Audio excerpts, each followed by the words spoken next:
दोस्तों नमस्कार। मैं हूं आलोक पाठक और हमारे साथ हमारे सहयोगी राज कपूर। इस वक्त की बड़ी खबर तमिलनाडु से आ रही है, चेन्नई से आ रही है, जहां दिन भर ऐसा लगा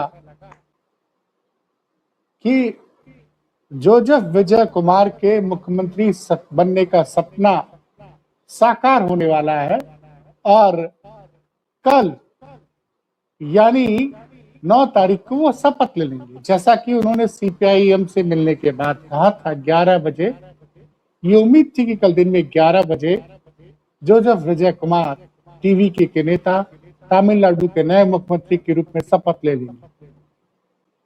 लेकिन रात होते होते कहानी में फिर ट्विस्ट आ गया।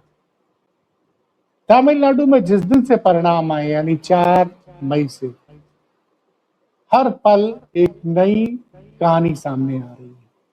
अब जब सब कुछ ठीक हो गया, सुबह जब खड़गे जी ने फोन किया कम्युनिस्ट पार्टी के दोनों घटकों को, तो वो लोग टीवी को समर्थन देने को तैयार हो। इसी बीच एक और वहां का स्थानीय दल है सीवीके के नाम से, उसने भी घोषणा कर दी थी कि हम टीवीके को, माफ कीजिएगा वीसीके ने घोषणा कर दी थी कि हम टीवीके की सरकार को समर्थन करें। और इसी से आसान्वित होकर जोसेफ विजय कुमार राज्यपाल राजेंद्र अर्चिकर से मिलने गए और उन्हें बताया कि हमारे पास अब तो 118 विधायकों का समर्थन है और 11 बजे हुआ कि आप शपथ ग्रहण होगा।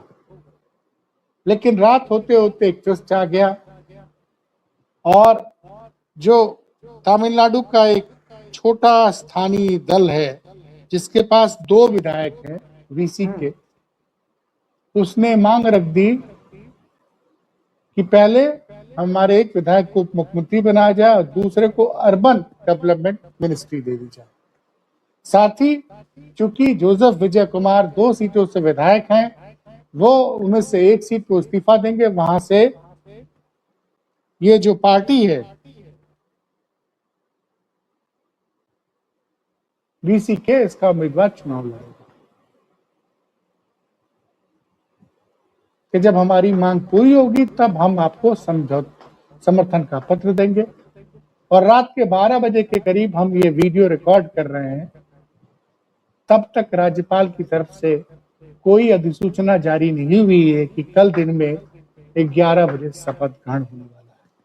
सर, ये जो हालत ये है, वीसीके ने जो ये मांग रखी है, जो बताया जा रहा है, तो ये सूत्रों के हवाले से खबर आ रही है कि वीसीके ने ऑफिशियली ये मांग रखा है। नहीं, ऑफिशियली ये मांग रखी है। अच्छा, इसमें वो उप मुख्यमंत्री का पद तो देने को तैयार नहीं है जोसेफ विजय कुमार टीवीके के, वो अर्बन डेवलपमेंट मिनिस्ट्री देने को तैयार है, लेकिन वो डिप्टी चीफ मिनिस्टर का भी पद मांग रहे हैं। और उन्होंने कहा जब आप ये चीजें हमारी मान जाएंगे तब हम आपको समर्थन का पत्र देंगे। अगर जीवीके के 2 विधायकों का समर्थन मिल जाता, माफ कीजिएगा वीसीके का, तो टीवीके की सरकार को 119 विधायकों का समर्थन हो जाता, जो कुछ हद तक एक स्टेबल सरकार मानी जा सकती है। लेकिन इस खबर में एक और ट्विस्ट आ गया है। कांग्रेस को डर लग रहा है कि उसके 5 विधायकों में से कहीं कोई टूट न जाए, इसलिए इन 5 विधायकों को तमिलनाडु से बेंगलोर, जहां पे कर्नाटक, जहां पे कांग्रेस का सरकार है, वहां शिफ्ट कर दिया गया। खैर, सीपीआईएम और सीपीएम ने कहा, साफ साफ कहा था कि हम सरकार को बाहर से समर्थन देंगे। लेकिन अगर ये जो दल है वीसीके, अगर इसने समर्थन नहीं दिया तब तो खेल फंस जाएगा। टीवीके का खेल फंस गया। वैसे कल सुप्रीम कोर्ट में याचिका भी है, देखिए इसमें सुप्रीम कोर्ट क्या फैसला लेता है। लेकिन कहते हैं ना कि पिक्चर अभी बाकी है दोस्तों। किसने याचिका डाली है? किसने याचिका डाली है? नहीं, टीवीके के सपोर्टर एक सुप्रीम कोर्ट गए हैं अच्छा।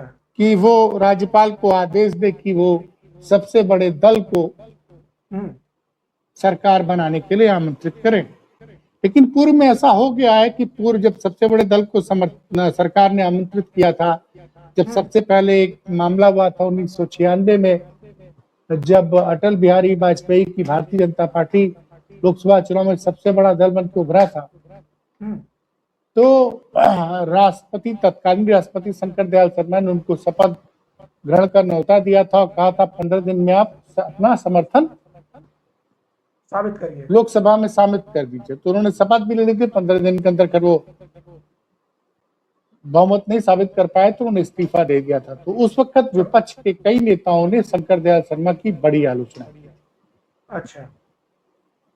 वैसे कई लोग, एसआर मुंबई का एक मामला था 1980 के दशक में, उस मामले में सुप्रीम कोर्ट ने कहा था कि बहुमत जो है राज्यसभा में, राजभवन में नहीं डिसाइड होगा, बहुमत जो है विधानसभा के अंदर डिसाइड होना चाहिए। इसमें अब देखते हैं क्या होता है, क्योंकि इसके अलावा एक और घटना थी। एक चीज बताइए सर कि आखिर राज्यपाल महोदय किसी नियम के तहत बंधे हुए हैं कि वो सबसे बड़ी पार्टी को सरकार बनाने के लिए आमंत्रित नहीं कर रहे हैं, या उन पर कोई दबाव है, या भारतीय जनता पार्टी पर्दे के पीछे से कोई खेल खेल रही है ताकि टीवी को सत्ता में आने से रोका जाए? मैं ये 3 सवाल जुड़े हुए इसलिए पूछ रहा हूं क्योंकि भारतीय राष्ट्रीय कांग्रेस के प्रवक्ता हैं, बड़े नेता हैं, एक उनका नाम है गुरदीप सप्पल। गुरदीप सप्पल ने आज ये जानकारी दी है, आप पता नहीं ये जानकारी कितनी सही है, आप इसे करेक्ट करिएगा। उन्होंने बताया कि ऐसा नहीं है कि हमेशा सरकारें बहुमत की ही बनती है, सरकारें अल्पमत की भी बनती है, और अल्पमत की सरकारें पहले भी रही है। उसमें नियम यह कहता है कि जब किसी भी सरकार को अपना बहुमत साबित करना होता है तो जितने लोग फ्लोर में वोटिंग करने वाले होते हैं वो 3 तरीके से वोटिंग करते हैं, या तो एक यस सरकार के समर्थन में, या विरोध में है, या फिर एब्सेंट, या मतलब वो वोट में भाग नहीं लेना चाहते हैं। तो गुरदीप सप्पल ने बताया कि अगर फ्लोर पर जितने लोग शामिल हैं उसमें से 20 लोग या 25 लोग या 30 लोग या जितने भी लोग वोटिंग में शामिल नहीं होना चाहते हैं, तो बाकी जितने लोग बचेंगे उसमें से आधे से अधिक का समर्थन टीवीके को चाहिए होगा। तो क्या अगर डीएमके वोट में नहीं शामिल होती है या एआईडीएमके नहीं शामिल होती है तब तो फिर बहुमत का आंकड़ा कम हो जाएगा, और वैसी स्थिति में तो फिर बीजेपी को मुख्यमंत्री बनाया जा सकता है। तो क्या इस स्थिति को जानते हैं वहां के राज्यपाल राजेंद्र अर्लेकर, इसीलिए इस तरह का वो फैसला नहीं ले पा रहे हैं कि बड़ी पार्टी को वो राज्यपाल सरकार बनाने के लिए आमंत्रित करे? देखिए, कांग्रेस के सप्पल साहब, मेरी बात सुनिए, कांग्रेस के सप्पल साहब पहले केरल में अपनी सरकार बना लेना, वहां तो एलडीएफ को 99 सीटें आई है, अब तक तो अपना मुख्यमंत्री नहीं चुन पाए हैं वो। नहीं, वहां तो पूर्ण बहुमत की सरकार है सर, वहां तो कोई दिक्कत नहीं। पूर्ण बहुमत की सरकार तो वहां के हानि शपथ ग्रहण हो गया, पहली बात। दूसरी बात, यहाँ राज्यपाल ने किसी और दल को आमंत्रित नहीं किया है। ठीक है। और पूर्व में ऐसा हुआ है, अभी हाल में 2018 में बीजेपी की सरकार कर्नाटक में 112 सीटें चाहिए थी विधायक बहुमत के लिए। कर्नाटक में 224 सीटें होती, 113 सीटों का, और बीजेपी 103 पर रुक गई थी जी। वहां राज्यपाल ने बीजेपी को आमंत्रित किया, बीजेपी के नेता ने मुख्यमंत्री की शपथ ली, लेकिन वो बहुमत नहीं साबित कर पाए, सरकार गिर गई। फिर विपक्ष ने सरकार बनाई। कांग्रेस, लेकिन जब आप सरकार बनाने के लिए आमंत्रित करते हैं तो टैक्स पेयर का पैसा बर्बाद होता है और तमाम तरह की परेशानियां खड़ी होती हैं। राज्यपाल ने ये तो नहीं कहा तमिलनाडु के कि हम टीवीके को नहीं बुलाएंगे। अगर उन्होंने कहा कि आप मुझे समर्थन का पत्र दिखाइए, क्योंकि वो तो निर्णय, भारत का संविधान ये कहता है कि किसको बुलाना है किसको नहीं बुलाना है, ये राज्यपाल के विवेक पर साबित होता है, विवेक पे निर्भर करता है। लेकिन सर परंपरा तो अभी तक यही रही है ना कि जो सबसे बड़ा दल रहा हो या जो सबसे बड़ा गठबंधन का दल रहा हो। मैंने आपको 2-3 उदाहरण बता दिए ना। हाँ, इस तरह की सरकार एक बनी थी 2018 में, माफ कीजिएगा 2015 में, हम्म, जब भारतीय जनता पार्टी महाराष्ट्र में चुनाव हुए थे 122 सीटें जीती थी हम्म, और शिवसेना जो है 70 के करीब सीटें जीती थी। देवेंद्र फडणवीस की सरकार ने शपथ ले लिया था। उसके 2 महीने बाद शिवसेना मंत्रिमंडल में शामिल हुई थी। हाँ, जब वोट ऑफ जब लेकिन हर बार हर परिस्थिति अलग होती है और उस वक्त भी यही था कि बाकी किसी दल ने सरकार बनाने का दावा नहीं किया था। राज्यपाल ने कभी नहीं कहा कि हमने क्या बोला है।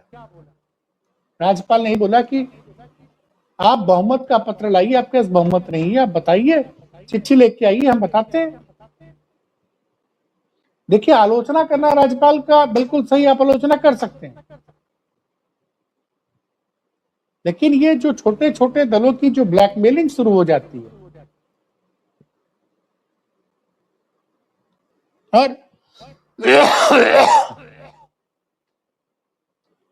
तो ये कहानी में ट्विस्ट है। आप देखते हैं जोसेफ विजय कुमार सुबह तक क्या जीवीके का समर्थन पत्र ला पाते हैं, वीसी के। हाँ, वीसीके का अगर समर्थन पत्र ला पाते तब तो सरकार बनेगी, या फिर राज्यपाल महोदय सुबह क्या फैसला लेते हैं हमको इंतजार करना पड़ेगा। अभी तक तो राज्यपाल के यहाँ से कोई अधिसूचना जारी नहीं हुई है कि कल सुबह 11 बजे शपथ ग्रहण होगा।